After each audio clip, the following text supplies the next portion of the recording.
Good morning बच्चों। आज हम फ्यूचर इंडेफिनिट टेंस करेंगे। इन्हें सिंपल फ्यूचर भी कहते हैं। इस टेंस में भविष्य में होने वाली किसी भी कार्य या घटना के बारे में पता चलता है। जैसे वह आगरा जाएगा, यानी ये कार्य कब होगा? फ्यूचर में, भविष्य में।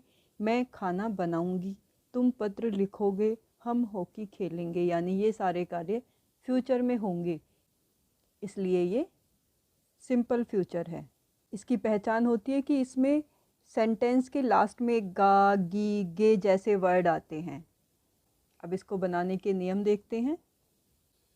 सब्जेक्ट प्लस विल या शैल। बच्चों, विल और शैल को अच्छे से देख लेना, क्योंकि फ्यूचर के जितने भी टेंस बनते हैं सभी में विल और शैल जरूर आता है। विल और शैल के बाद वर्ब की फर्स्ट फॉर्म यानी V1, उसके बाद object, other words.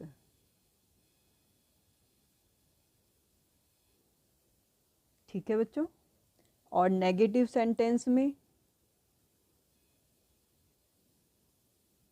Subject plus will या शैल plus note plus V1 plus object plus other words. यानी नेगेटिव बनाने के लिए नोट कहाँ लगता है? विल और शैल के बाद और वर्ब से पहले। या तो विल नोट होगा या शैल नोट होगा। ठीक है बच्चों। अब विल और शैल को लगाने के नियम देखते हैं, क्योंकि फ्यूचर में विल और शैल का यूज़ ज़रूर होता है। बच्चों, आपने प्रोनाउन पढ़ा होगा, फर्स्ट पर्सन, सेकंड पर्सन और थर्ड पर्सन। फर्स्ट पर्सन यानी जो बोलने वाले, आई और वी होते हैं।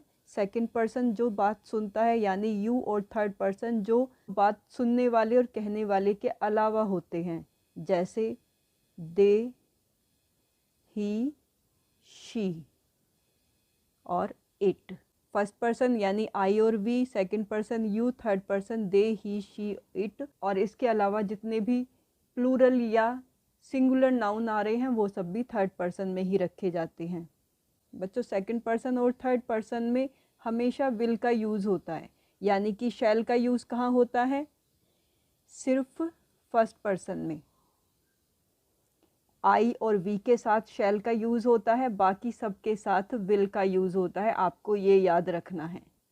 लेकिन अगर कहीं पर कोई धमकी है, कोई वचन दिया जा रहा है, यानी कोई प्रॉमिस किया जा रहा है, या कोई निश्चय यानी कि डिटर्मिनेशन बताया जा रहा है, तब आई और वी के साथ विल का यूज़ होता है और बाकी सब के साथ शैल का यूज़ होता है। कब यूज़ करते हैं विल और शैल को दूसरी तरह से? जब कोई धमकी दी जा रही है, या कोई वचन दिया जा रहा है, या कोई दृढ़ निश्चय बताया जा रहा है, तब विल की जगह शैल और शैल की जगह विल लगते हैं। ठीक है बच्चों।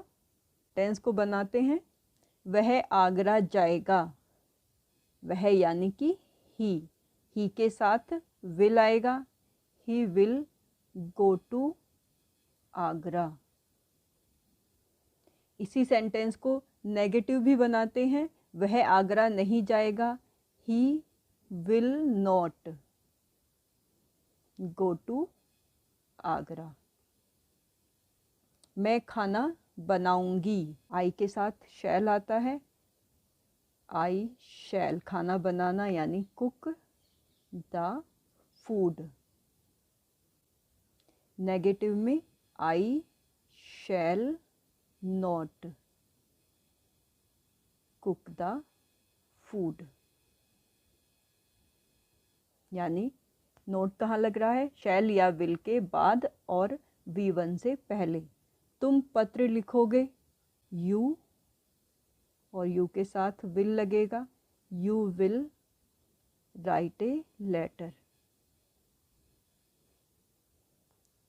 नेगेटिव में you will not write a letter. हम हॉकी खेलेंगे। हम यानी वी के साथ शैल आएगा। We shall play hockey. Negative के लिए we shall not play hockey. ठीक है बच्चों, हम हॉकी अवश्य खेलेंगे। मैंने आपको बताया था कि जब किसी कार्य में वचन दिया जा रहा है या धमकी है या दृढ़ निश्चय दिखाया जा रहा है तब विल और शैल बदल जाते हैं। यहाँ पर सिंपल था, हम हॉकी खेलेंगे, तो हमने वी के साथ शैल का यूज़ किया। लेकिन यहाँ पर है हम हॉकी अवश्य खेलेंगे, यानी दृढ़ निश्चय दिखाया जा रहा है, तो यहाँ पर शैल नहीं आएगा, यहाँ पर हम विल का यूज़ करेंगे। We will play hockey. अब इसमें हमें अवश्य के लिए कोई प्रॉपर वर्ड लिखने की ज़रूरत नहीं है, क्योंकि हमने हेल्पिंग वर्ब को बदल दिया है। यहाँ पर शैल आता नियम के अनुसार, लेकिन अब दृढ़ निश्चय है तो यहाँ पर विल आ गया है, ये अवश्य के लिए आया है। ठीक है बच्चों, अगर ये होता तुम पत्र अवश्य लिखोगे तो यू के साथ यहाँ पर फिर शैल आ जाता। ठीक है, अब इंटेरोगेटिव सेंटेंस देखते हैं। फर्स्ट टाइप के जो सेंटेंस होते हैं जो हेल्पिंग वर्ब से शुरू होते हैं, जिनका आंसर यस या नो में दिया जाता है, वो शुरू होते हैं हेल्पिंग वर्ब से, यानी कि विल या शैल से। विल और शैल के बाद subject plus V1 plus object plus other words, question mark. Second type के सेंटेंस जो कि क्वेश्चन वर्ड से शुरू होते हैं, उनका सीक्वेंस होता है, सबसे पहले उसमें क्वेश्चन वर्ड यानी वाट, वाई, वेयर जैसे वर्ड लगते हैं। उसके बाद हेल्पिंग वर्ब यानी विल या शैल लगेगा। उसके बाद subject, V1, object, other words, question mark. और बच्चों अगर नोट आना होता है तो बाकी सब की तरह सब्जेक्ट और V1 के बीच में नोट आता है। ठीक है, कुछ सेंटेंस करके देखते हैं। क्या तुम कल मेरी सहायता करोगे? यहाँ पर सब्जेक्ट तुम है, इसलिए हेल्पिंग वर्ब तुम के हिसाब से आनी है, यानी कि विल। यू हेल्प मी, कल यानी कि tomorrow.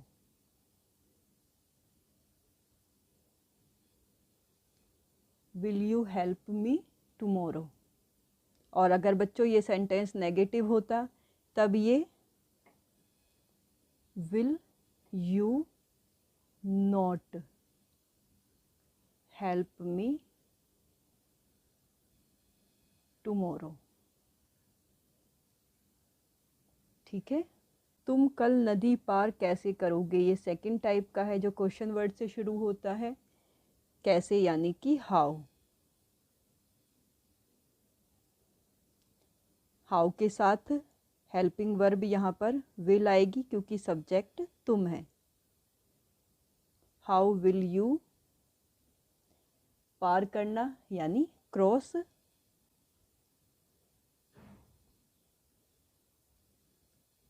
Cross the river tomorrow.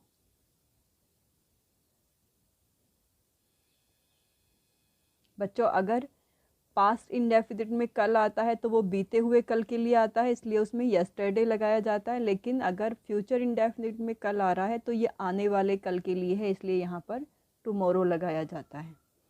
हम बाजार क्यों नहीं जाएंगे, ये नेगेटिव इंटेरोगेटिव है, इसलिए क्यों, वाई।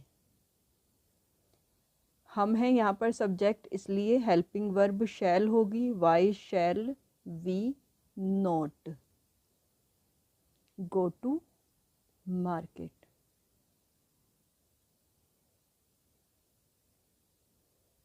ठीक है बच्चों, अच्छे से समझ में आ गए। आपको सबसे ज़्यादा ध्यान देना है विल और शैल पर, क्योंकि फ्यूचर की चारों कैटेगरी में विल और शैल का यूज़ होगा और हमेशा इसी नियम से होगा। आई और वी के साथ शैल लगेगा। You, they, he, she, it या कोई भी नाम है, रजनी, नीरा, रोहन, कोई भी नाम आ जाए, उन सब के साथ विल का यूज़ होता है। लेकिन धमकी, वचन और निश्चय में आई और वी के साथ विल आता है और बाकी सब के साथ शैल आता है। ठीक है बच्चों।